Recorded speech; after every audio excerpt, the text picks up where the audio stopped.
గణపయ్య ఈ రోజు నీ పుట్టినరోజు కదా, నీకేం కావాలి? ముందు ఏం కావాలో కాదు గానే ఏం వద్దో చెప్తాను వినండి. ముందు నా చెవుల దగ్గర నుంచి హై వాల్యూమ్ స్పీకర్లు తీసేయండి. చూడొచ్చేసే మార్గుంది. మీకు నిజంగా పాడాలనిపిస్తే ఒక భక్తి పాట నేర్చుకుని పాడండి, పరవశించిపోతాను.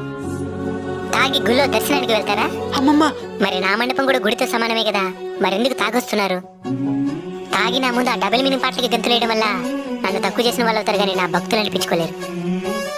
ఇంకోటి, ఉన్నంతలోనే ఉత్సవాన్ని జరిపించండి. మీరు ఎంత పెట్టుబడి పెట్టారనే దాన్ని నేను చూడను, ఎంత ప్రేమను పెట్టారనేది మాత్రమే నేను చూస్తాను. ఒకే గ్రామంలో 3-4 విగ్రహాలు పెట్టడం వల్ల మీలో ఐక్యత నశిస్తుంది. అందరూ కలిసిమెలిసి ఒకే విగ్రహాన్ని పెట్టి పూజించండి. నేను మీలో ఐక్యతకి కారణం అవ్వాలి కానీ గొడవలకి కాదు. స్వామి మేమైతే తాగి రావడం, డబుల్ మీనింగ్ పాటలకి డాన్స్ వేయడం ఇవేవి చేయలేదు స్వామి.